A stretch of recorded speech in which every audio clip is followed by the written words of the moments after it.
Gente, nós vamos passar a palavra e eu quero convidar você a abrir sua Bíblia, por gentileza, na primeira epístola de Paulo aos Coríntios, no capítulo 5, e nós vamos ler juntos dos versículos 6 a 8.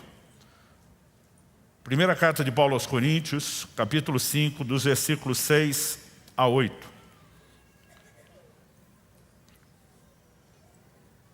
O texto sagrado que nós vamos usar como trilho, que vai dar o tom da nossa reflexão aqui, diz... Eu vou ler na Nova Almeida atualizada. O texto diz: não é bom esse orgulho que vocês têm. Por acaso vocês não sabem que um pouco de fermento leveda a massa toda? Joguem fora o velho fermento, para que vocês sejam nova massa, como de fato já são sem fermento. Pois também Cristo, nosso Cordeiro Pascal, foi sacrificado.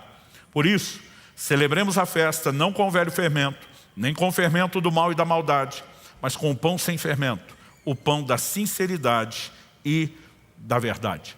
O apóstolo Paulo aqui, escrevendo aos Coríntios, uma igreja de gentios, ou seja, não era uma igreja composta por judeus, ele faz alusão à festa e à comemoração da Páscoa, que por sua vez era seguida da festa dos pães asmos ou dos pães sem fermentos.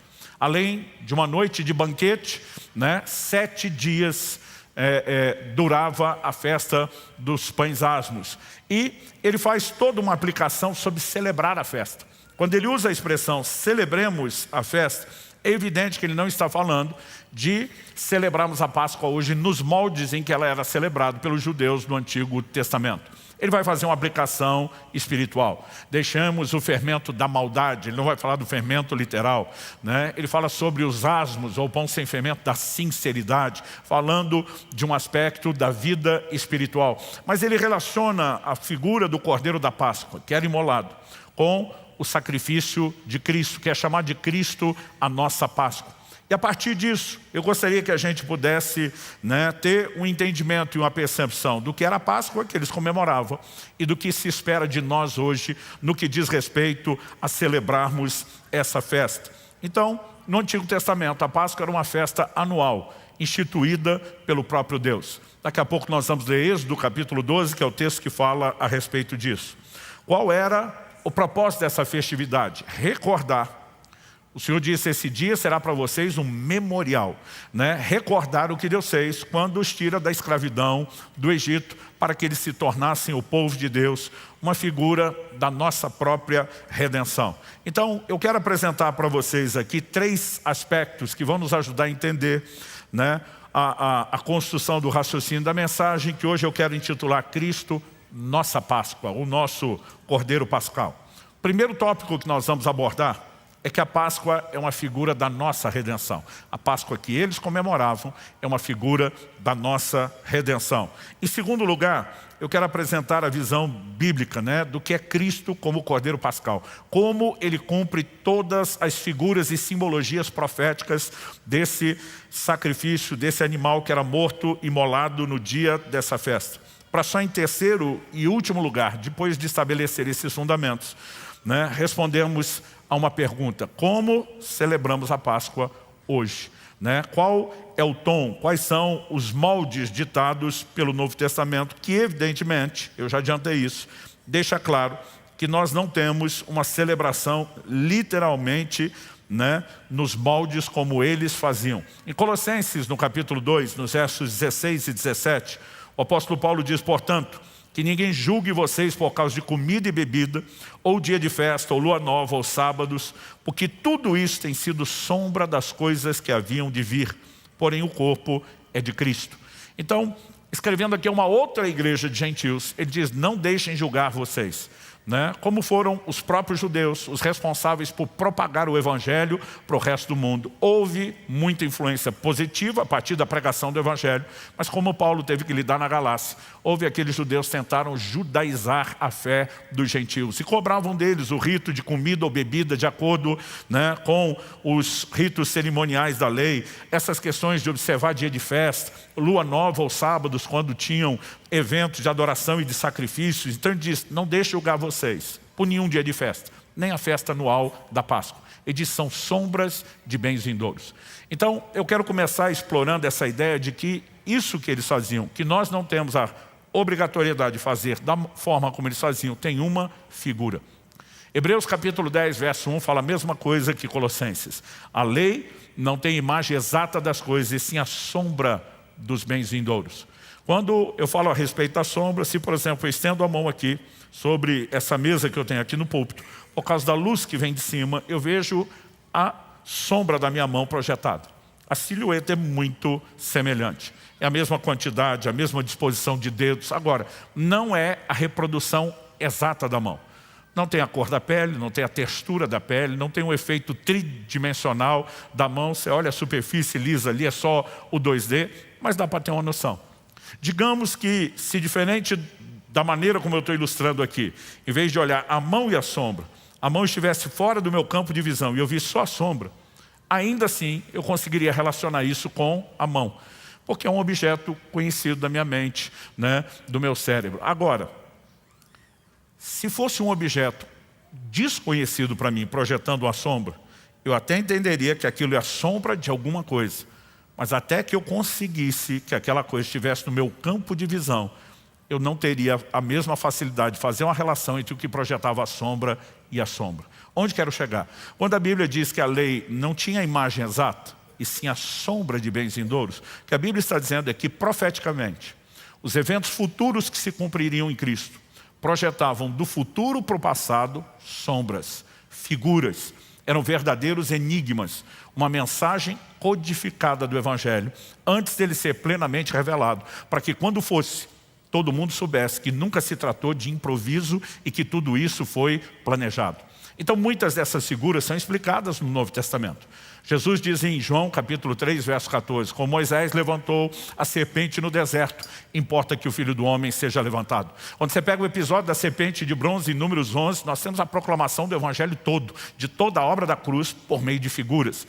E assim, vários outros exemplos. Quando Jesus vai ao Jordão para ser batizado por João Batista, ele afirma, eis o Cordeiro de Deus que tira o pecado do mundo. O que ele estava dizendo é, o que nós ensinamos por séculos e séculos e séculos, gerações, gerações, gerações, se cumpre hoje na vida daquele que veio ser o sacrifício em nosso lugar. Então, é importante que a gente reconheça essas figuras que eram verdadeiros anúncios proféticos do que Cristo faria.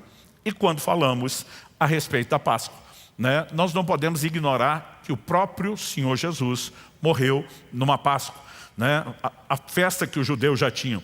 Em João capítulo 18, verso 39, nós temos uma fala de Pilatos. Mas é costume entre vocês que eu solte alguém por ocasião da Páscoa. Vocês querem que eu lhe solte o rei dos judeus? A maneira como Pilatos se referiu a Jesus. Vários, né, textos de forma repetida em cada um dos evangelhos mostram que o sacrifício de Jesus aconteceu na Páscoa. E eu quero sustentar, isso não foi coincidência. Na verdade, nós temos um princípio que na teologia chamamos de convergência bíblica. Tudo, em toda a Escritura, converge na pessoa de Jesus Cristo. O próprio Senhor diz em João 5,39, examinais as Escrituras, porque julgais ter nelas a vida eterna. Ele diz, são elas que testificam de mim. Tudo aponta para Cristo. Mesmo esses ritos, essas festas. Então, quando falamos dessas figuras, vamos estabelecer aqui rapidamente alguns paralelos. Os israelitas celebravam na Páscoa o dia da libertação da escravidão, quando eles saíram do Egito e da escravidão que viviam debaixo do jugo de um tirano que era Faraó. Colossenses capítulo 1, versos 13 e 14, diz que nós também éramos escravos, mas que Deus nos arrancou do império das trevas. Ele também nos livrou de um tirano que nos escravizava. Quando foi que os israelitas saíram dessa condição? Na ocasião em que o Cordeiro da Páscoa foi imolado e a primeira Páscoa foi celebrada. Paulo escreveu aos Coríntios, como lemos, e diz que Cristo é o nosso Cordeiro Pascal. A morte, o sacrifício de Cristo está para nós, como o do Cordeiro da Páscoa estava para eles, garantindo a nossa libertação. Quando eles saem do Egito e chegam no Monte Sinai, Deus faz declarações sobre eles, dizendo, vocês não deixaram só de ser o povo de outro, agora vocês são o meu povo. as mesmas declarações de Êxodo 19, 5 e 6 são aplicadas a nós, a igreja, ipsis literis. 1 de Pedro 2,9, vós sois a nação santa, a geração eleita, o sacerdócio real, o povo de propriedade exclusiva de Deus. Quando nós olhamos todas essas figuras, tem aplicação e cumprimento em relação à nossa redenção. Então, entender esse paralelo, entender essas figuras, né, nos ajuda a perceber o que Paulo, escrevendo aos Gálatas, diz que a lei serviu de um aio para nos conduzir a Cristo. Tudo nela apontava que o Cristo viria, qual seria a natureza da sua obra, o que ele faria por nós, por que faria, e a Páscoa, ela figura a nossa redenção. Dito isso, eu quero passar para o nosso segundo tópico.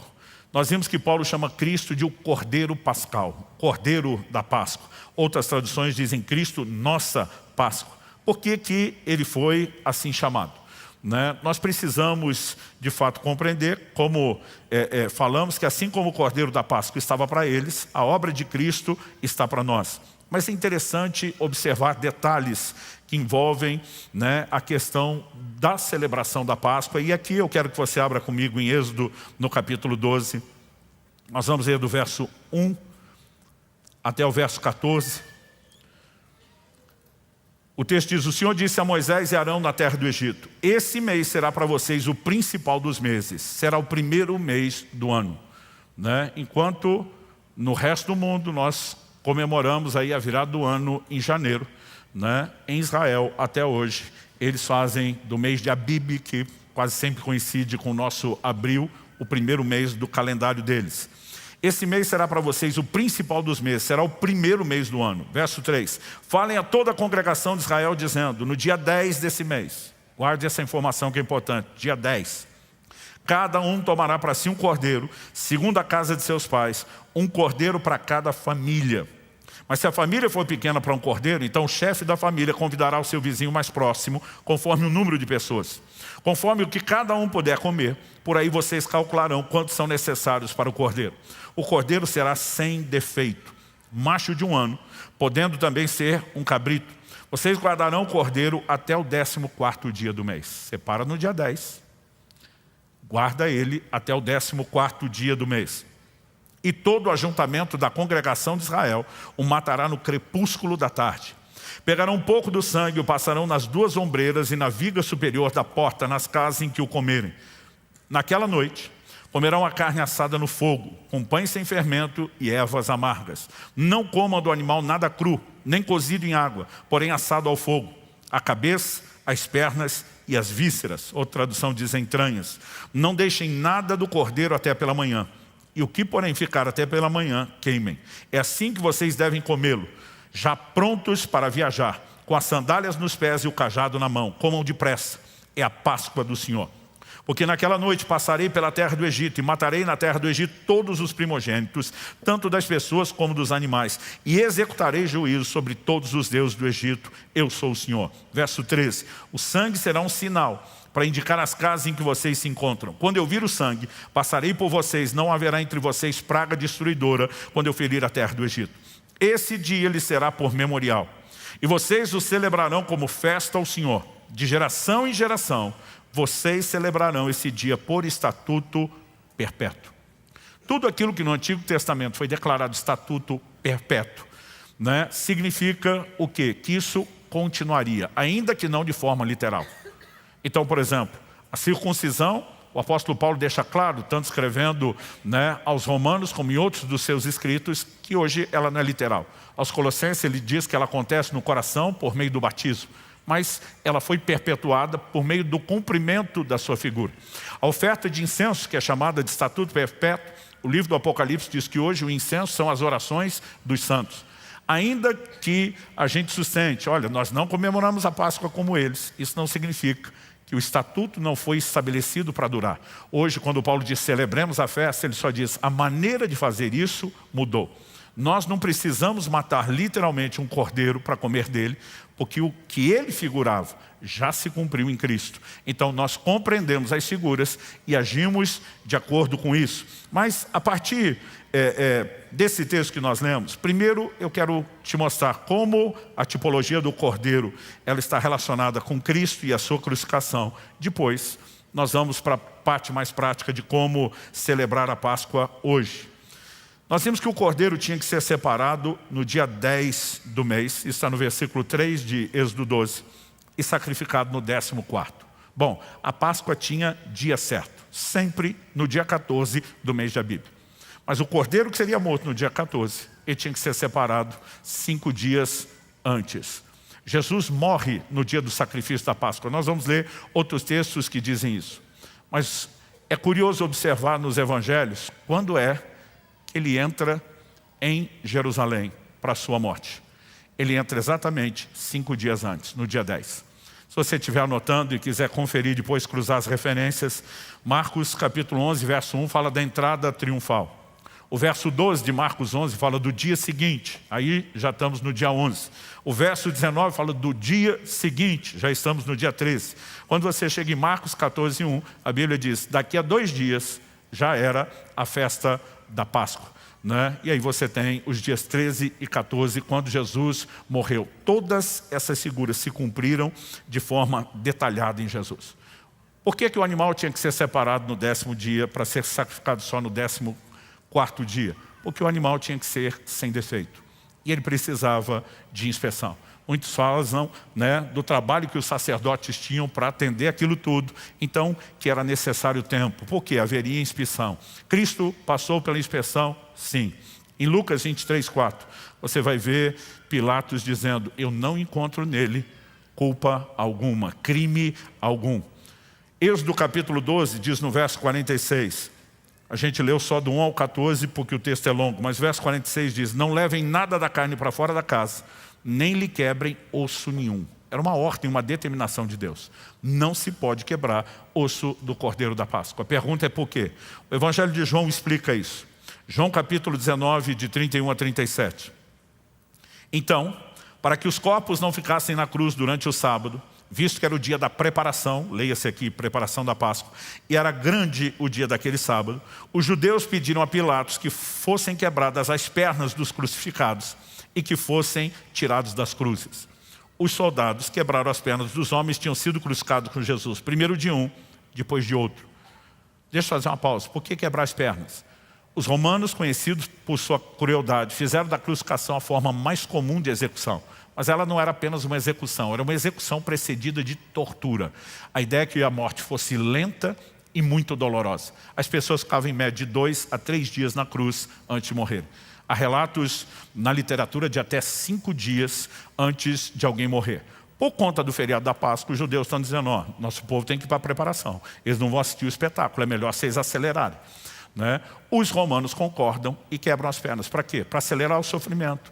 Botar o corpo dessa turma em colapso para que morressem logo. Quando chega em Jesus, o texto diz, quando porém chegaram a Jesus, vendo que já estava morto, não lhe quebraram as pernas.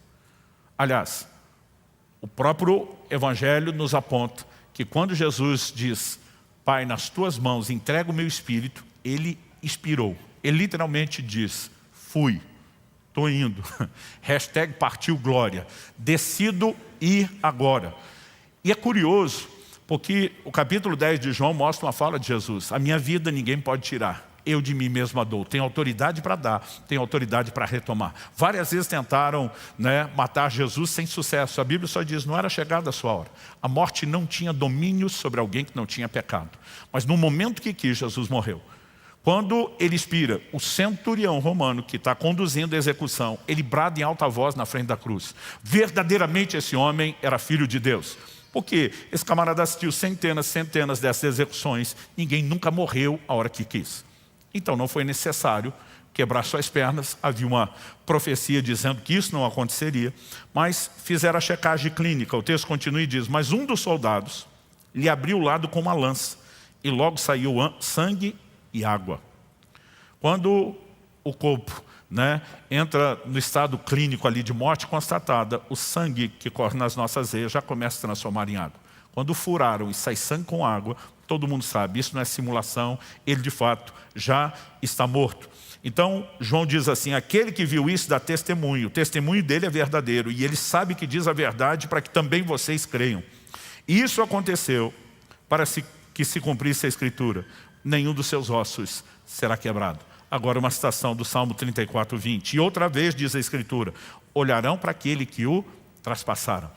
Tudo o que acontece com Jesus é cumprimento de Escrituras e predições proféticas da lei, e ele de fato é o nosso Cordeiro Pascal, o sacrifício da Páscoa. Agora, como celebramos essa festa hoje? Nós já vimos que, como gentios convertidos, não devemos ser julgados por não reproduzir o modelo de festa literal.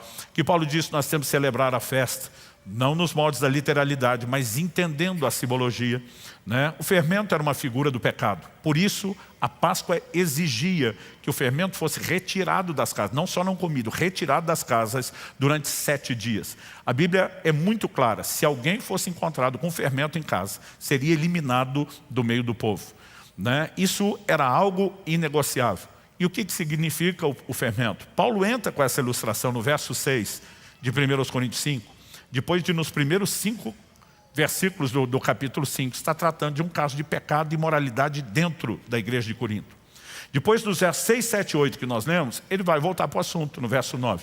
Né? Já vos orientamos, né, que vocês não participem com aqueles que praticam imoralidade. E Paulo está tratando o fermento como uma figura do pecado. A pergunta é, por que era necessário tirar o fermento ao celebrar a Páscoa? Porque não faz o menor sentido celebrar a redenção dos pecados em pecado. Nós precisamos entender como a festa se celebra hoje. Ela se celebra sem fermento. O mesmo Jesus que diz para aquela mulher em João 8, eu não te condeno, aquela que foi apanhada em flagrante adultério. Na mesma frase, para a mesma pessoa, na mesma hora, ele diz, vai e não peques mais. A nossa resposta de gratidão, aquele que nos justificou, que nos livrou de toda a condenação, que nos perdoou dos pecados, é agora dizer, nós vamos nos afastar do pecado. Na noite da celebração da Páscoa, Jesus instituiu sua própria ceia memorial. A Páscoa era um memorial. Naquele momento, Jesus pega 2 dos elementos da ceia, que tinha outras comidas juntas. As ervas amargas estavam lá, o carneiro estava lá, mas Jesus destaca o pão e o cálice com o fruto da vide. E diz, todas as vezes que comerem o pão, vocês vão fazer isso em memória de mim. Todas as vezes em que vocês beberem do fruto da vide, vocês vão fazer isso em memória de mim. Cristo diz, a partir de hoje, há uma nova ceia memorial, que não será celebrada uma única vez ao ano. Nós não desperdiçamos uma data dessa no calendário para fazer uma festa como estamos fazendo hoje, mas para nós, Cristo, nosso Cordeiro Pascal, se celebra todo dia e não uma vez ao ano. Aliás, a orientação sobre a ceia não define periodicidade. O apóstolo Paulo, falando a respeito do assunto e citando o que ele recebeu do Senhor, ele diz que Jesus diz, todas as vezes em que comerdes, faça em memória de mim. Todas as vezes em que beberdes. Gente, naquela época, eles não tinham essa diversidade de alimento e bebida que nós temos hoje. Quando você lê a Bíblia, as opções praticamente eram água, leite e vinho. Ou seja, não era tão ocasional, né, beber vinho. O pão era parte do alimento diário. Tanto que na oração, o modelo Jesus nos ensina a dizer, o pão nosso cada dia nos dê hoje. Se comia pão todo dia e toda vez comesse o pão, lembrava dele, era para lembrar dele todo dia. Simples assim. Nós não dependemos hoje de um dia de festa no calendário. Nós vivemos uma celebração contínua. Como?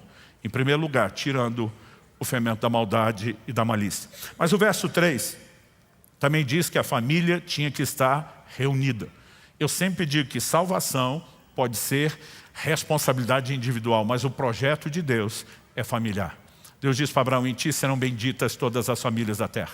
Né? Deus não ofereceu livramento só para Noé, foi para Noé e a sua família. Deus não ofereceu livramento só para Ló, foi para Ló e a sua família. Em Atos 16, 31, Paulo pregando para o carcereiro de Filipos, ele diz, crê no Senhor Jesus e será salvo você e toda a sua casa. Nós precisamos ter uma visão de salvação e de redenção para as famílias. Quando Moisés vai a Faraó para dizer, deixa meu povo ir, né? No início ele vai dizer, vocês estão muito ociosos para pensar a adoração, não quer nem que eles cogitem a ideia. O Moisés confronta ele e diz: se você não aceita, praga para cima de tu. Aí depois ele chama Moisés para uma negociação. Tá bom, não vou lutar contra a adoração, pode adorar, mas adora aqui no Egito. Moisés diz: não, nós vamos onde Deus mandar. Então não vai ninguém, diz o faraó. E aí o Moisés diz: então praga para cima de tu.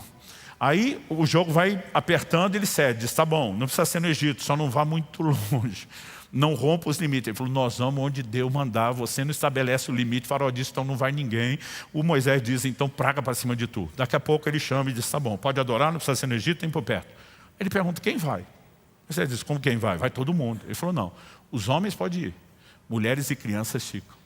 Moisés bate o pé e diz: vai todo mundo. O faraó diz: não vai ninguém, então praga para cima de tu.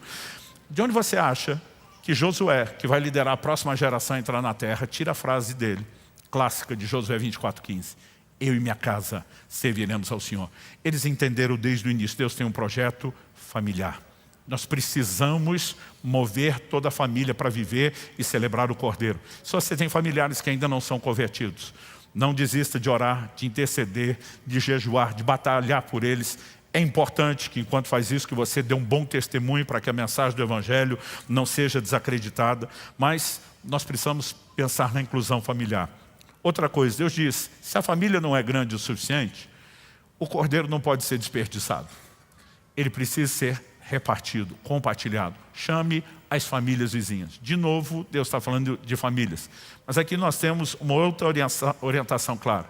Além de uma responsabilidade pessoal, de trazer toda a minha família, eu e você precisamos entender que celebramos a Páscoa ou o Cordeiro Pascal, compartilhando ele com outros. Compartilhar o Evangelho não é uma opção. Deve ser parte de um estilo de vida. Né? Nós não temos o direito de dizer: Cristo morreu só para mim. A Bíblia diz: Deus amou o mundo de tal maneira. Né? A Bíblia diz: Deus deseja que todos os homens se salvem. Essa provisão é para todo mundo e nós temos a responsabilidade de compartilhá-la. Quem está acompanhando, diga amém.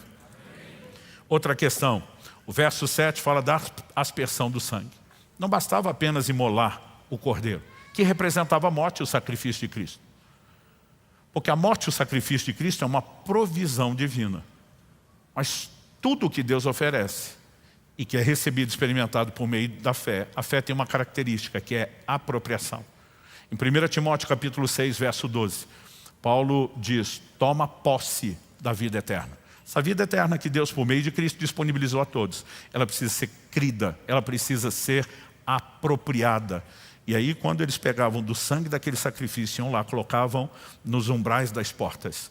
Ele estava dizendo: essa provisão da morte do Cordeiro para todo mundo, eu pego para mim e para minha casa. Isso aqui é meu, vai funcionar para a gente. Eles tinham esse posicionamento, né, que eu e você devemos sustentar dia a dia. Toma posse da vida eterna. Quando ele fala para Timóteo tomar posse, não é que Timóteo não estava convertido. Mas ele mostra que a apropriação é um ato contínuo.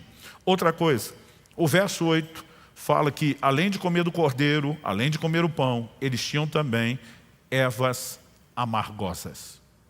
Para alguns, rúcula, agrião, né, já são consideradas amargas. Para outros de nós, a gente diz: não, tá menos doce que o alface. Né? Mas a gente poderia dar exemplo de algumas ervas atuais que elas são de fato desconfortáveis para o paladar. Porque numa celebração de festa, Deus faz questão, tem que pôr erva amarga. Porque sempre que o assunto é celebrar o pecado, nós não podemos esquecer de onde Deus nos tirou. E a mensagem de arrependimento, ela não é apenas alguém lamentar o que fez para conseguir perdão. Mesmo depois de perdoados, nós não esquecemos o que Deus fez por nós. Ou não deveríamos esquecer, porque alguns acabam caindo nesse erro. Na segunda epístola de Pedro, no capítulo 1, e no verso 9, a Bíblia diz: pois aquele que não tem essas coisas é cego, vendo só o que está perto, e se esqueceu da purificação dos seus antigos pecados. Aqui ele está falando negativamente, de alguém que se esquece de onde saiu. O arrependimento não é só aquele momento onde você diz: não vou mais continuar nisso. Mesmo depois de ter mudado de vida, você lamenta ter ferido o coração de Deus. Você lamenta as consequências que gerou para si e para os outros. Você lamenta toda a perda que teve. Não significa que você não foi perdoado. Significa que quando você mensura o tamanho da dívida que você tinha, isso te ajuda a mensurar melhor o tamanho do perdão e amplifica a sua gratidão. nenhum de nós deve esquecer de onde Deus nos tirou e entender que a mensagem de arrependimento, ela sempre está conectada com a ideia de tristeza. Não significa que a gente vive numa tristeza permanente a ponto de não ter alegria. Mas o apóstolo Paulo, escrevendo aos Coríntios, ele diz, segundo aos Coríntios, capítulo 7, 9 e 10, mas agora me alegro, não porque vocês ficaram tristes, mas porque essa tristeza os levou ao arrependimento. Pois vocês foram entristecidos segundo Deus, para que de nossa parte não sofressem nenhum dano. Porque a tristeza segundo Deus produz arrependimento para a salvação, que a ninguém traz pesar. Mas a tristeza do mundo produz morte. Tristeza segundo Deus, nem pesar, nem morte. Ela tem um propósito, nos conduz ao arrependimento. A lembrança da experiência inicial de arrependimento e daquilo de onde Deus nos tirou, nos ajuda a cumprir a ordem de Jesus de vá e não peques mais. E a gente celebra isso, né, com as ervas amargas. Mas Deus também dá uma outra orientação no versículo 9. Não podia comer cru e nem cozido em água. Então, não pode comer cru, mas também não é só cozinhar, tem que ser assado no fogo. O que a Bíblia dizia? Que não se podia comer ou participar do cordeiro de qualquer forma. Havia uma forma única e correta. Gente, quando falamos de salvação, as pessoas tentam relativizar as coisas. E nós precisamos entender, a salvação vem só pelo Cordeiro de Deus, Cristo, que tira o pecado do mundo. Primeira carta de Paulo a Timóteo, capítulo 2, verso 5, diz: há um só mediador entre Deus e os homens, Jesus Cristo, homem. Mas também há uma forma correta de se relacionar, há uma forma correta de crer. Tanto que Paulo escreve aos Gálatas e diz, se alguém pregar um evangelho a vocês, diferente do que pregamos, ou seja, tentando fazer vocês crerem de uma forma diferente da que estabelecemos, ele diz que seja anátema. E, na sequência, nós também vemos no mesmo versículo 9, que eles não apenas não podiam comer cru nem cozido, mas assado. A gente tinha que comer do cordeiro todo. A coisa é você comer o pernil, a paleta, o carrezinho. A outra é Deus ordenar no verso 9. Tem que comer da cabeça, das pernas e das entranhas ou das vísceras. Se estamos falando que comer o cordeiro não é apenas sacrificá-lo, e aqui eu e você precisamos entender algo. O sacrifício de Cristo nos oferece algo, mas isso se torna real na nossa vida quando nós participamos de Cristo. Paulo escreve aos Romanos e diz, vocês se revestiram de Cristo. Não é apenas reconhecer que Ele morreu, que o sangue dele guardou a nossa vida, nos livrou do mal, mas é dizer, a partir de agora eu me alimento dele. Eu tomo da essência dele para reproduzir isso na minha vida. E quando falamos de reproduzi-lo, o Novo Testamento tem 3 ênfases. Primeira carta de Paulo aos Coríntios, capítulo 2, verso 16, diz que nós temos a mente de Cristo. Precisamos reproduzir sua mente, sua maneira de pensar. E eu creio que enquanto estavam comendo da cabeça, havia uma mensagem simbólica. Mas quando comiam das pernas, nós temos outra mensagem simbólica. 1 João 2,6 diz, quem diz estar nele, em Cristo, deve andar como ele andou. 1 de Pedro 2,21 diz que ele nos deixou exemplo para que a gente siga as suas pegadas e participar do Cordeiro é andar como ele também andou, é reproduzir seu estilo de vida. Mas Filipenses 2,5 também fala de sentimentos. O que hoje eu e você usamos de forma alegórica para falar de sentimento é a expressão coração. E quando a gente fala, meu coração está cheio de gratidão, nós não estamos falando do órgão que bombeia o sangue. No Antigo Testamento, eles falavam das entranhas, das vísceras. Aliás, nós temos nas traduções modernas, que são por equivalência, não literalidade, adaptações. Então, às vezes, está lendo o livro dos Salmos, ele vai falar sobre o coração. Se você vai consultar o original, ele vai usar expressões como, de noite consulto meus rins. Né? Eles falavam das vísceras para falar do quê? Dessa questão do mais profundo do nosso ser, que nós hoje usamos o coração para expressar sentimentos. Isso está relacionado ao que eu e você temos que participar do Cordeiro, porque, gente, não fica empolgado para comer víscera de animal. Mas Filipenses 2,5 diz, tende em vós o mesmo sentimento que houve também em Cristo Jesus. Reproduzimos sua forma de pensar, sua forma de sentir, sua forma de caminhar. A festa se celebra participando do Cordeiro e não só reconhecendo o que Ele fez. Mas como eles participavam, verso 11 diz que eles tinham que fazer isso prontos para a peregrinação, calçado nos pés, cajado nas mãos. O Senhor diz, é a última refeição. Né? Vocês comem e vazem. Né? Inicia-se o quê? Uma peregrinação. O que basicamente Deus estava dizendo é, não está tudo resolvido aqui. Participar do Cordeiro foi o início de uma jornada.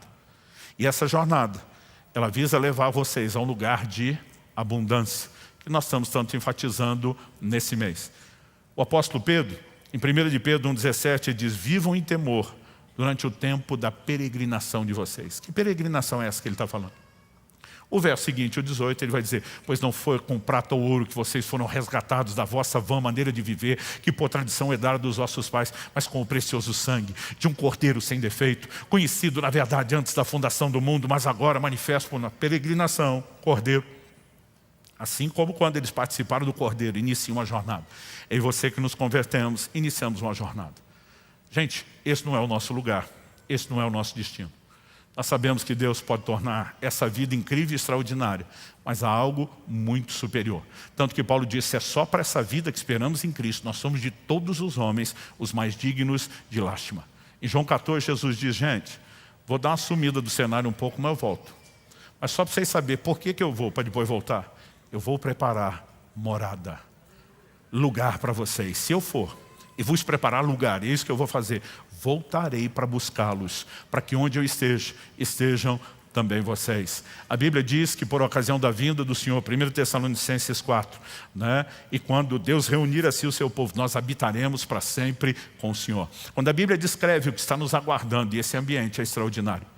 Apocalipse 21 diz, ali não haverá mais morte, não haverá mais luto, não haverá dor, não haverá lembrança das coisas passadas, não haverá maldição, né? A Bíblia fala que Ele fará novas todas as coisas. E se existe algo que nos dá força para enfrentar provas, tribulações, os perrengues da caminhada, da peregrinação, sem desanimar na fé, é a certeza de que há um lugar de abundância nos aguardando. Nós apenas iniciamos, mas ainda não concluímos essa jornada. Enquanto estamos nela, ainda que possa haver tropeços ocasionais, nós vamos dizendo como Paulo, esquecendo-me das coisas que para trás ficam, avançando para o que está diante de mim, prossigo para o alvo, para o prêmio da soberana vocação de Deus em Cristo Jesus. Pedro fala isso de outra forma, para que alcanceis o fim da vossa fé, a salvação das vossas almas. É assim que essa jornada termina, é assim que essa jornada se encerra. Mas hoje, quando falamos da celebração, nós vemos que Jesus, ao instituir a ceia, determinou parâmetros semelhantes. Assim como eles não podiam ter fermento, que é a figura do pecado, porque não faz sentido celebrar a redenção de pecado em pecado, quando o apóstolo Paulo fala sobre a ceia, ele diz, examine-se o homem a si mesmo. Ele não diz examine para não comer. É aí que muito crente se equivoca. Ele diz examine-se e coma. Ah, pastor, mas a Bíblia diz que não pode comer de modo indigno. É verdade, mas se eu examino e percebo que há alguma indignidade, eu resolvo. A ideia é que a gente não tolere a permanência delas. Aí tem uns crentes que vão na contramão. Ele examina a si mesmo, encontrou dignidade, diz, então não ceio. Aí eu falo, tu respeita a ceia, mas desrespeita o Cristo que morreu por você, permanecendo em pecado? Deus nunca esperou que você respeitasse a ceia. Ele esperou que você respeitasse aquele que instituiu a ceia. Ou seja, o pecado na vida do crente tem que ser acidente. Se houve tropeço, que haja arrependimento, que haja conserto o mais rápido possível. Então, a ordem não é não coma, a ordem é examina e coma, conserta. E o tempo todo a gente se avalia, a gente conserta e a gente se mantém longe e distante do fermento do pecado. É assim que se celebra a ceia. Mas, eu já quero deixar o gancho e a bola quicando aqui para o nosso ato final. No versículo 10, Deus dizia, é para comer nesse dia, não deixa nada para o dia seguinte. Eu acho interessante como tudo se encaixa dentro de uma figura bíblica. O apóstolo Paulo, na segunda epístola aos Coríntios, no capítulo 6, ele faz a seguinte declaração no versículo 1 e 2. No 1, ele diz, nós na qualidade de cooperadores com eles, também vos exortamos a que não recebais em vão a graça de Deus. A graça de Deus que é oferecida, ela pode ser desperdiçada por alguém que quer receber em vão. Como? O verso 2 diz, porque ele diz, eu te ouvi no tempo da oportunidade e te socorri no dia da salvação. Eis agora o tempo oportuno, eis agora o dia da salvação. Quando que é o dia da salvação? A Bíblia diz, agora. Aliás, Hebreus capítulo 3, né, também sustenta essa mesma mensagem no verso 15. Enquanto se diz hoje, se ouvides a sua voz, não endureça o coração. A decisão por Cristo não é o tipo de coisa que um pregador diz, pensa, analisa bem, semana que vem ou mês que vem você toma uma decisão. Desde o início, quando o evangelho era pregado, as pessoas eram desafiadas. Se você vai comer do Cristo, faça hoje, não deixe para amanhã. Aliás, nem só isso. Até a confissão pública, não só a verbal, mas a que era seguida pelo batismo, muitas vezes era praticada bem rápido. Honestamente, né, eu tenho dificuldade de entender por que alguns crentes demoram tanto para a questão do batismo. A Bíblia fala que esse é o tipo de decisão que você não deixa para depois, não deixa para amanhã. E quando falamos a respeito de Cristo, cada novo dia, até para aqueles que decidiram, é o dia de sustentar mais uma vez a decisão. Eu vou continuar caminhando com Ele, eu vou perseverar, eu não vou desistir, eu não vou voltar atrás. E ao perceber que Jesus usa todo o paralelo da ceia para instituir a sua própria, Ele mostra, vocês não precisam esperar uma vez por ano para esse momento de alegria. Vocês podem celebrar isso em modo contínuo, né? Mas como vimos, essa é a forma como Deus espera que eu e você celebremos a festa, tirando o fermento da maldade, com a família reunida, compartilhando com outros, aspergindo o sangue naquele sentido de apropriação pessoal, a presença das ervas amargosas como figura do arrependimento, a forma única e correta de comer, nem cru nem cozido em água, mas assado, né? Participando do cordeiro, das cabeças, pernas, entranhas, mente, forma de caminhar, sentimento de Cristo, não deixando para outro dia e pronto para a peregrinação. Se come sabendo, eu comecei uma jornada para o resto da minha vida. A decisão de Cristo não é para um momento, é para o resto da vida. E que nós possamos, num dia como esse, olhar para trás com gratidão por aquilo que o Senhor fez. E olhar para frente com empolgação. Porque ao tomar sua última ceia, Jesus diz, eu não beberei de novo esse fruto da vide, até aquele dia em que eu beba novamente convosco no reino de meu Pai. Eu não sei você, mas se tem a ceia que eu espero, não é essa que nós fazemos todo mês. É aquela quando a Bíblia diz que o próprio Jesus vai cingir, vai nos servir à mesa. Só de estar com Ele à mesa já seria algo incrível. Ele nos servir à mesa, né, será algo extraordinário. Mas para que você não perca a grande ceia, você vai precisar permanecer fiel. Feche seus olhos um instante. Senhor, nós te manifestamos hoje gratidão por tão grande salvação em Cristo Jesus. Porque Cristo é o nosso Cordeiro Pascal. Nós, nesse momento, Senhor, expressamos não apenas gratidão pelo que o Senhor fez, como suplicamos graça para dia a dia perseverarmos nessa peregrinação. Para que, ó Deus, de fato possamos participar do Cordeiro em modo contínuo. Que cada uma dessas figuras, e principalmente a de nos manter longe do fermento, se torne parte da nossa celebração do dia a dia. Nós oramos por graça e favor do Senhor, sobre a vida de cada um nesse lugar, sobre a vida de cada um que nos acompanha por meio dessa transmissão online, ou mesmo posteriormente através de uma gravação. Que esse possa ser um momento de concerto, de toque de Deus na vida de cada um e da devida resposta ao Senhor. É a nossa oração em nome de Jesus. Em nome de Jesus. E para a glória de Deus. Amém.